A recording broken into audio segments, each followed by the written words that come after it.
So, as is often the case, the start of a new month, I tend to start a brand new series, and that's true today. And this series, the theme is Living with Presence in a Chaotic and Changing World. Now, I put these together months ahead of time. This particular series, though, is a result of input that I received from you. Usually I'm working on my lessons about 6 months in advance, but a couple of months ago, as I was just feeling into the world and feeling troubled and concerned and wondering, as a spiritual teacher and minister, how can I help my community navigate through this? I decided to do a text poll. One of the things I've learned is not everybody knows how to respond to a text poll. When the text poll says you have 5 options, pick only one, and you have to pick number 1 or 2 or 3 or 4 or 5, and if you don't pick 1 or 2 or 3 or 4 or 5, and you send me a response, no matter how loving that response is, it won't show up on the text, it won't show up on the poll, and so your vote doesn't count because the system doesn't. Anyway, I'm sharing that because I'm going to do more of these, and I'd really love your input because I try to be responsive to it. So I shared with you 5 themes. The themes were peace in a chaotic world. Would you want me to speak to that? Navigating life's transitions, letting go and finding your true self, healing our relationships and our community, living with presence in a changing world, or the flow of enough.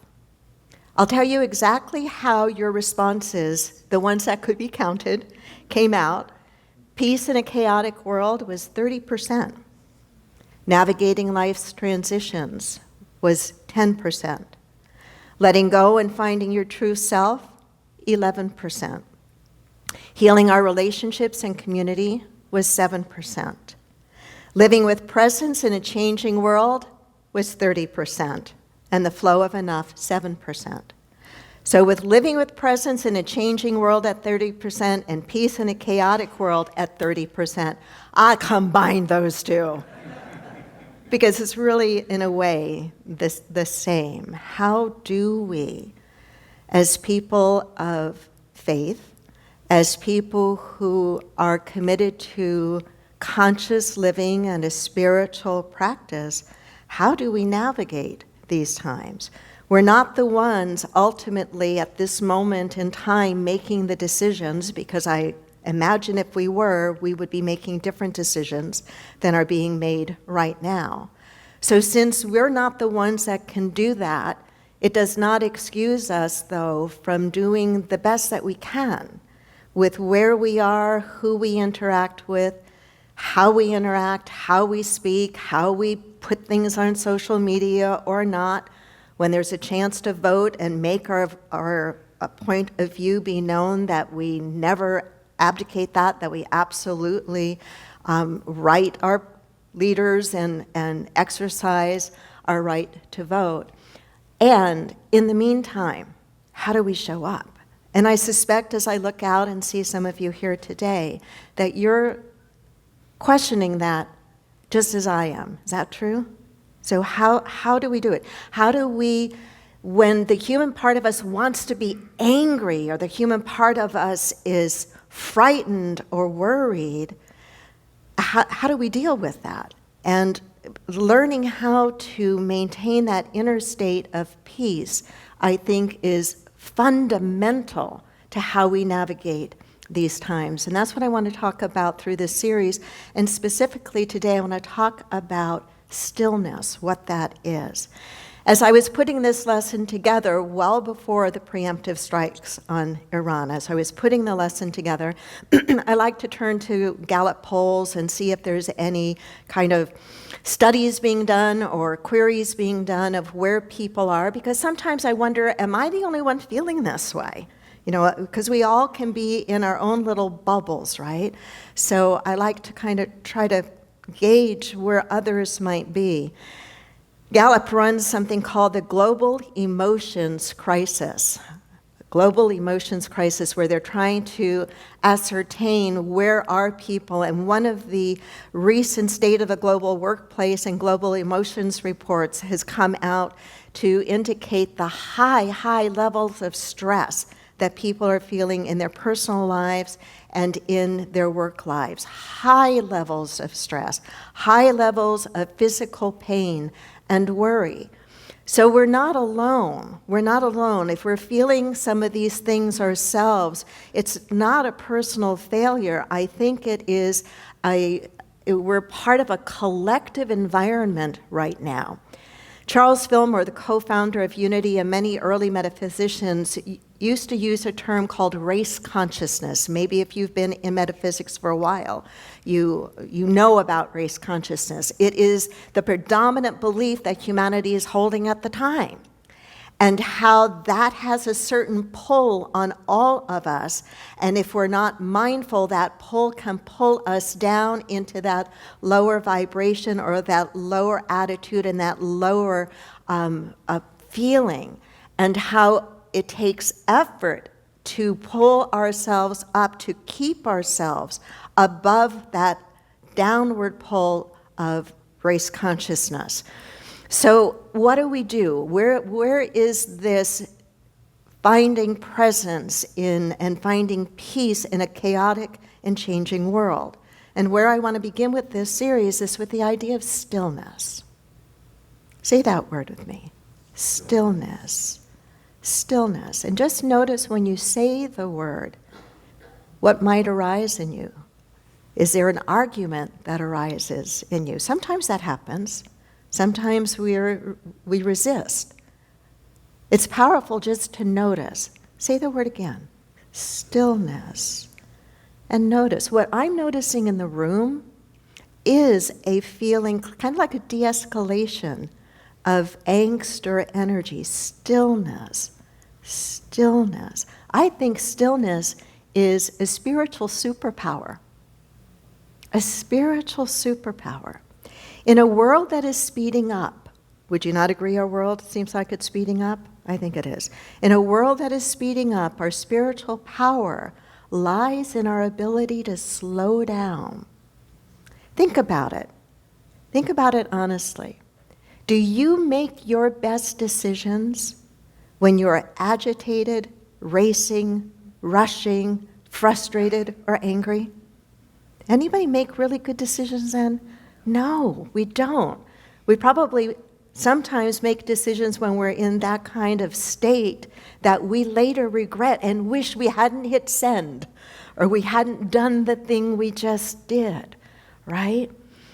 And then compare that when you are faced with a tough decision, personally, work-wise, health-wise, when you make that decision from a place of stillness, from a place of quiet, I bet you find you make a better decision.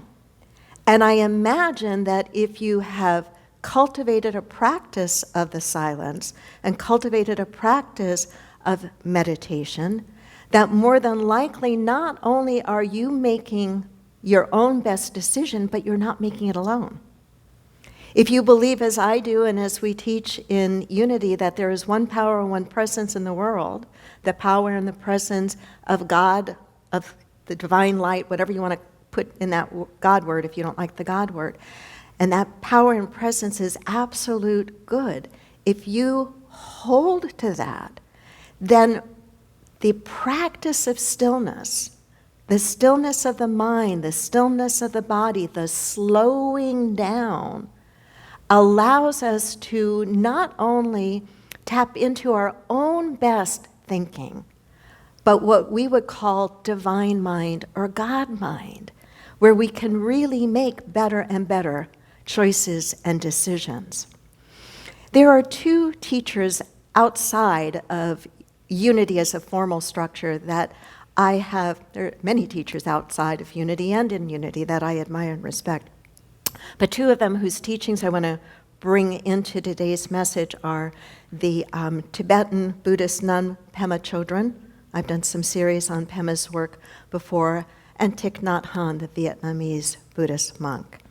Their teachings on cultivating this peace alongside what we practice in unity are really life-changing, and I think can help us to better live the difficulties that we experience personally, as well as those we care about as a global human family. Pema Chodron never sugarcoats anything. If you really listen to some of her lectures and you read some of her books, she's not a sugarcoating person. She writes, "Inner peace begins the moment you choose not to allow another person or event to control your emotions." That's a biggie, isn't it? I don't know if this is true for you, but I can honestly say I could spend the rest of my life just doing the best possible job I can, practicing that.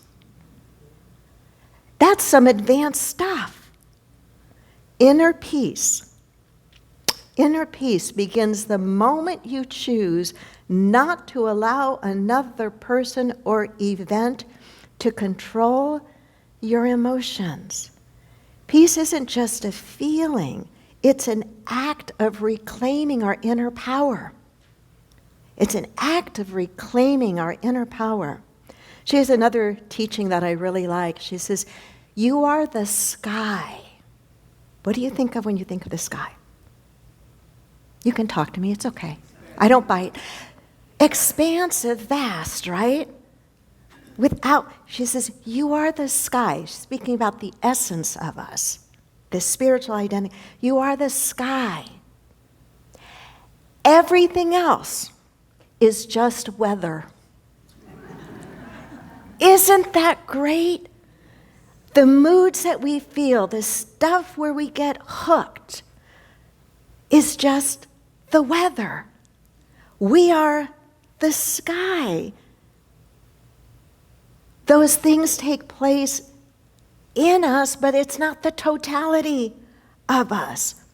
When we can keep that expansive view, even if only for moments at a time, we will find ourselves unhooking from the normal human responses to the things that we see in the world that worry us and concern us.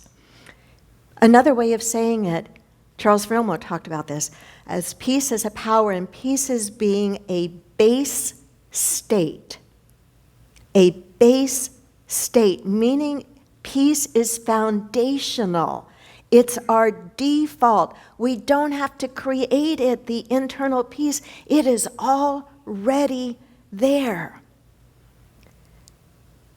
Thich Nhat Hanh often spoke of the idea that we already have the seeds of peace within us.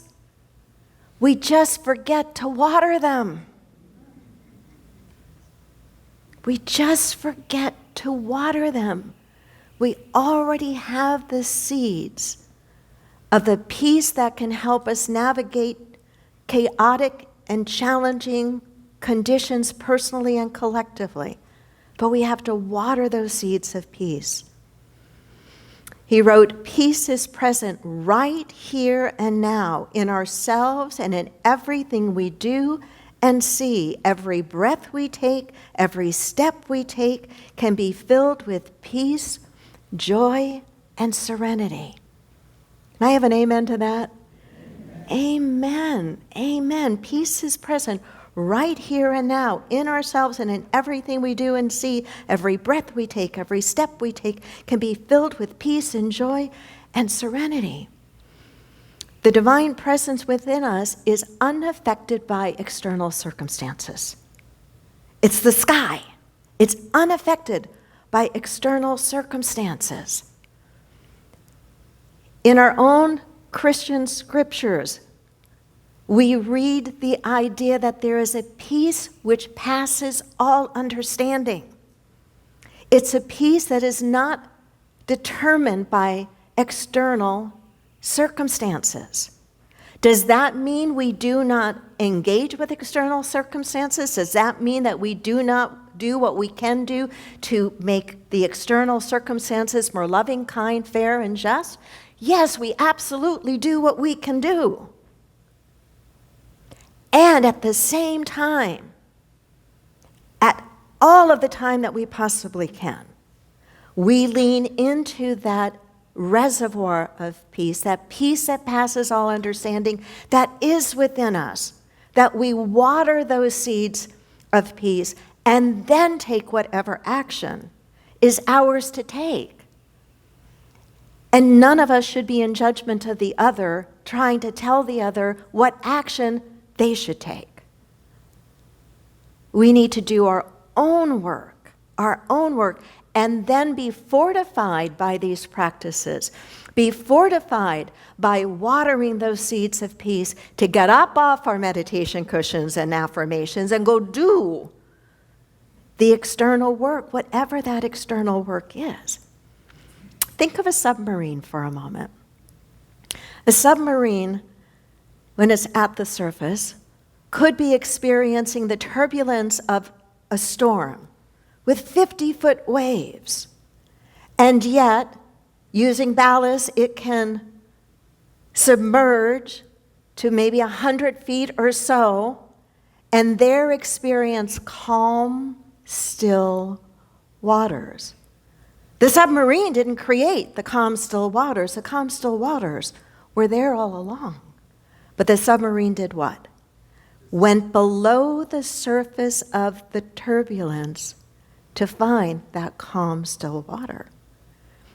That's what I believe our mindfulness practices, our meditation practices, our breathing practices, certain yoga practices, there's many paths that can help us learn how to better dip below that surface craziness of the mind, the worry, the fear, the anger, to be fueled by and sustained by that peace. So that when we come up from the depths into the raging storm, that we have already been anchored in that peace, so we are able to more clearly see what we, what we can do, the influence we can have with the people that we interact with, or the places of work that we're involved in, or as I said before, the way that we vote, whether we march, whether we write, whatever that it is, but that it is anchored in this deep peace, the seeds of peace that we have chosen to water. Does any of this make sense? Do you hear me saying we ignore the outer world? Oh, good, because I am not saying that. And for too long, I think, unity, and I'm going to say science of mind as well, and all the other branches of New Thought, have been a little too, and you can always do that, have been a little too focused on only personal transformation. And Steve, it reminds me of what you and I, we've been in this work for decades, have talked about, that part of what happens in New Thought communities when it's just focused on individual transformation is we create this very successful revolving door. You come in because something's not working, and that's fine. Come in however you want to come in. And we think that once we get fixed, whatever it is that we thought wasn't working for us, our relationships, our health, our finances, our work, and we go out the door. And I think that's a mistake. I think that is a short-sighted view of the purpose of our teachings. Yes, the purpose of our teachings is to help us transform our lives. Heaven knows some of us have a lot of work to do there. But we don't stop there. And that's where we, in unity in general, but this community in particular, have really been as close to the edge as we can get of trying to take us there as a spiritual community, of saying that we cannot just work at the level of changing ourselves. We really do have to be engaged with the issues of the world, whatever those issues are, whatever breaks your heart open, whatever you care about, whether it's what's going on in the Middle East right now, what's going on with voters' rights, whatever it is. There's more than enough to go around. Where is the intersection between what breaks your heart open and your spiritual practice and teaching? And what's been starting to happen for a while now in metaphysics is we are really recognizing that. And we're recognizing that whatever is ours to do in the world can't come from an energy of anger and an energy of othering the other person or groups of people or organizations, and that deserves an amen. It has to come from this understanding that we really are one. And man, that's hard. At least I'm going to admit, I find that really hard at times. I find myself othering and being angry, and yet I'll name it and I'll do the best I can to move past that, using the anger to help put me on the right track. We're talking about mindfulness practices here. We're talking about how we show up, how we engage with one another, the things that we choose to stand up for, and how we choose to stand up, right? And how we choose to stand up. Pema Chodron also writes about the idea of the warrior energy and the willingness to step into the uncomfortable space, the space between stimulus and response, the space between when there's something happening out here that we don't like, and we may have every right in the world not to like it and want to see it different, and it brings up certain emotions in us, that between that precipitating stimulus and what we are experiencing, there is a gap. It may be infinitesimal, but there is a gap. There is a pause point where we can stop and choose to make a different choice. In the most simplistic of, let me finish this thought and then I want to share Thich Nhat Hanh. She says, the gap isn't always comfortable. It's where we feel the heat of the world, but we choose to stay still anyway. So in that gap, we have a choice. Thich Nhat Hanh in his, this sounds negative, and I do not mean it in a negative way at all, always had such a simple way of saying things. And I think it's one of the reasons he was so loved and followed. And he would often say to his followers, to his students, to his monks, that whenever the phone rang, when the phone rang, before they were to answer the phone, they were to stop and take 3 mindful breaths so that they would be centered before they answered that phone. Imagine if that was an absolute requirement before any decision you made, your boss made, your political leaders made, our president made, our cabinet made, and the president and leaders of every country, I'm not leaving anybody out. If before any major decision, if I could wave a wand, I would do something like that. You take 3 mindful breaths. You still the mind. You drop into stillness. You soften into the heart. And then you make the decision. Do you think we would be in a different place? Do you think we get to make that magic wand happen? I don't know how we do that, but I do know how we do what is ours to do. And that is that we continue to take the actions that we can. We continue to do the work that is our work to do. And the work is not just the outer work we may be led to, it is very much the inner cultivation of that peace, that stillness, so that it informs whatever it is we choose to do. I don't know where I first found this, but I put it in my notes and I really liked it, so I want to share it with you. It's the idea that the sovereignty of stillness, that's what I titled the lesson, the sovereignty of stillness, that stillness is like a border. That stillness is like a border. In a chaotic world, everyone wants to invade your territory, your mind, your emotions. Stillness is how you police your borders. It's not being a hermit. It's being a master of your own internal state. A master of your own internal state.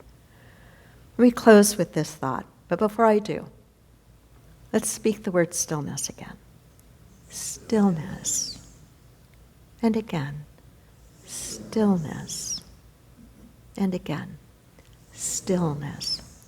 So we don't practice stillness to hide from the world. I want to really emphasize that. We do not practice stillness to hide from the world. We practice stillness so we can finally face the world with an open heart. We can go out and be the sky and let the world be the weather. Namaste.